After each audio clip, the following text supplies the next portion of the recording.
कुछ दिन पहले मेरे साथ एक फ्रॉड अटेम्प्ट हुई। अस्सलाम वालेकुम जी। पहले मेरे जैज़ कैश अकाउंट में लॉगिन अटेम्प्ट हुई और बाद में 3 से 4 डिफरेंट अकाउंट्स में पेमेंट अटेम्प्ट हुई और इस सब के बाद रैंग दी बेल। जी सर, मैं कामरान बात कर रहा हूँ जैज़ मोबिलिंग की तरफ से। Well I saw through all that और मैंने अपनी सेंसिटिव इन्फॉर्मेशन शेयर नहीं की, but I couldn't really understand one thing. Jazz cash की ऐप में किसी और का लॉगिन करना इज वर्चुअली इम्पॉसिबल। तो अगर वो मुझसे मेरी इन्फॉर्मेशन ले भी लेता तो वो उसका करता क्या? Well this might have the answer. Let's rewind a bit. Late 2000s तक पाकिस्तान में सिर्फ 10 से 12% लोगों के पास बैंकिंग सर्विसेज का एक्सेस था और बाकी के 90% लोगों के पास पैसे एक जगह से दूसरी जगह भेजने का कोई खास जरिया नहीं था। इस मसले को हल करने के लिए 2009 में टेलीनॉर ने लॉन्च किया इजी पैसा, एक ऐसी सर्विस जिसमें पैसे एक जगह से दूसरी जगह भेजने के लिए किसी अकाउंट की जरूरत नहीं थी। इंस्टेड ये एजेंट्स के जरिए से काम करता था, जिसमें सेंडर और रिसीवर के CNIC और फोन नंबर की बेस पर पैसे ट्रांसफर होते थे। इसके बाद 2012 में इजी पैसा ने और 2 साल बाद 2014 में जैज़ कैश ने अपने यूजर्स को अकाउंट खोलने की सर्विस ऑफर की। यानी अब यूजर को हर बार पैसे ट्रांसफर करने के लिए किसी एजेंट के पास जाने की जरूरत नहीं थी। इंस्टेड ये काम वो खुद अपने फोन से कर सकता था। And the phone in question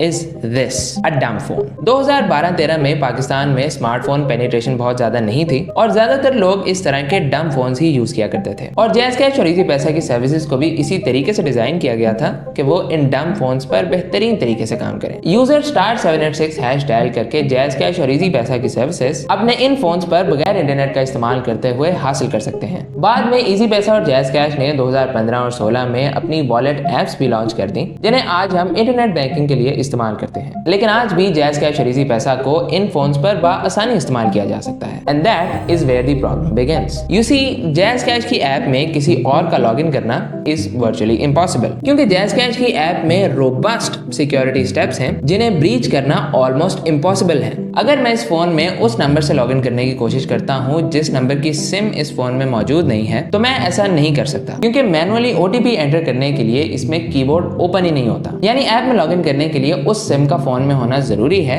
जिस सिम पर ये अकाउंट है, ताकि OTP ऑटोफिल हो सके। लेकिन अगर समहाउ स्कैमर OTP वाले स्टेप को भी बाईपास कर लेता है, तब भी उसे लॉगिन करने के लिए बायोमेट्रिक वेरिफिकेशन करवानी पड़ेगी, जहां वो ऑब्वियसली फेल हो जाएगा। Now I couldn't really understand कि इस सिचुएशन में वो स्कैमर मुझसे पूछना क्या चाहता था। वेल, शायद वो *786# डायल करके अपने डम फोन पर एक्सेस करने की कोशिश कर रहा हो। वेल, फॉर्चुनेटली और अनफॉर्चुनेटली इस कोड से आप सिर्फ उसी अकाउंट को एक्सेस कर सकते हैं जो कि आपके अपने नंबर पे है। तो अगर जैज़ कैश की ऐप से नहीं और ना ही *786# से, तो आखिर ये स्कैमर करना क्या चाहता था? Well, as it turns out कि *786# इजंट द ओनली कोड जिससे आप अपने अकाउंट में लॉग इन कर सकते हैं। दिसंबर 2021 में स्टेट बैंक ऑफ पाकिस्तान ने आसान मोबाइल अकाउंट स्कीम में एक नया कोड मुतारिफ कराया, जिसके जरिए कोई भी इंडिविजुअल जिसके पास अपना CNIC है, किसी भी स्मार्टफोन या इंटरनेट के बगैर अपना अकाउंट ओपन और मैनेज कर सकता है। And the code is *2262#। आगे बढ़ने से पहले एक डिस्क्लेमर। आगे बताई जाने वाली बात का मकसद यूजर को पोटेंशियल फ्रॉड से आगाह करना है, और अगर कोई इन मालूमात का इस्तेमाल खुद किसी और के साथ स्कैम करने के लिए करेगा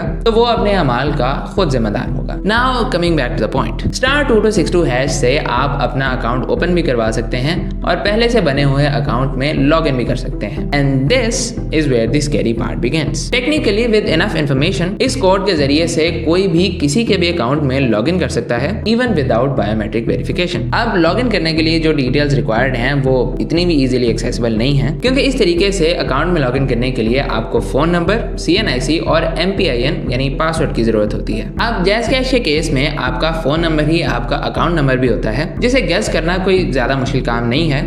कोई भी रैंडम नंबर मिलाएंगे तो किसी ना किसी को तो मिल ही जाएगा, बट देन आपको उसका CNIC और MPIN भी चाहिए होगा, जो आप रैंडमली गेस नहीं कर सकते। इन दो चीजों का पता लगाने के लिए स्कैमर हजरात हमें कॉल करते हैं, जैसे मुझे कॉल आई थी, और ये फ्रॉडी काम भी ऐसा पक्का करते हैं कि अगला बंदा मुकम्मल तौर पर कन्विंस हो जाए और इनको अपनी सारी डिटेल्स दे दे। जैसे मुझे जो कॉल आई थी उसमें उसने मुझसे कहा, अस्सलाम वालेकुम जी। वालेकुम सलाम। जी सर, मैं कामरान बात कर रहा हूँ जैज़ मोबिलिंग की तरफ से। आपका जो जैज़ कैश अकाउंट है ना, इसी नंबर पे सर, ये अकाउंट अकाउंट वेरिफिकेशन ना करवाने की वजह से अकाउंट बंद कर दिया, ब्लॉक कर दिया। अब ये बात जब एक मासूम आदमी सुनेगा तो उसे अपने अकाउंट में मौजूद रकम की फिक्र पड़ जाएगी। इस फिक्र में जब वो अपनी जैज़ कैश ऐप ओपन करेगा तो वो वहां से भी लॉग आउट हुआ होगा, जिसे देखकर वो मजीद परेशान हो जाएगा और उसे लगेगा कि उसका अकाउंट वाकई में ब्लॉक हो गया। हालांकि किसी के फोन से उसका अकाउंट लॉग आउट करना इज नो बिग डील। अगर किसी और फोन पर भी बार बार लॉगिन अटेम्प्ट हो रही हो तो जैज़ कैश आपके अकाउंट से भी सिक्योरिटी रीजंस की बिना पे आपको लॉग आउट कर देता है। लेकिन इस केस में आप सिंपल बायोमेट्रिक वेरिफिकेशन के बाद बआसानी अपनी ऐप में दोबारा लॉग इन कर सकते हैं। अब एक मासूम आदमी को इन सब बातों का नहीं पता